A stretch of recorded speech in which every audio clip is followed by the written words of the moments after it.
Приветствую вас! С вами я, Татьяна Конова, и мы продолжаем занятие «Улучшающий голос».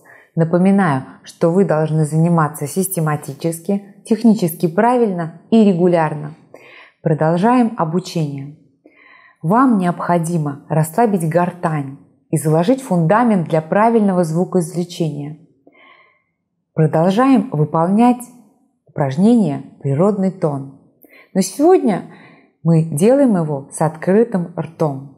Сейчас я вам покажу как, а после этого повторяйте за мной, вместе со мной. Итак, положите руку на грудь, а лучше на солнечное сплетение, и немного приоткройте рот. Челюсть необходимо расслабить, это очень важный момент. И озвучивайте свой выдох. Издаем природный тон. Смотрите, как это делаю я.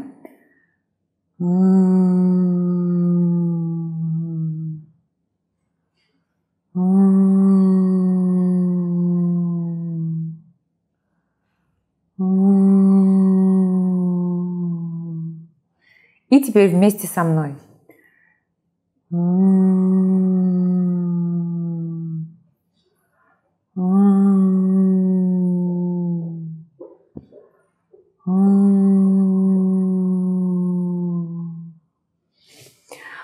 Ваша грудь изнутри наполняется звучанием и, соответственно, вибрациями. Домашнее задание. Первое.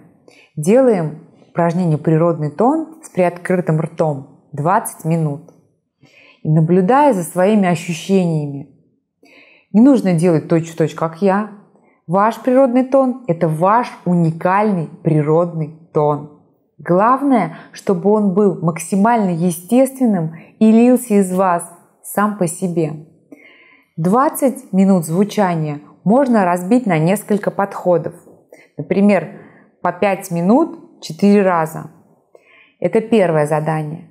И второе задание – мы продолжаем следить за осанкой в течение дня. Итак, выполняйте упражнение «Природный тон» с открытым ртом и следите за осанкой. Всего хорошего и до встречи в следующем уроке.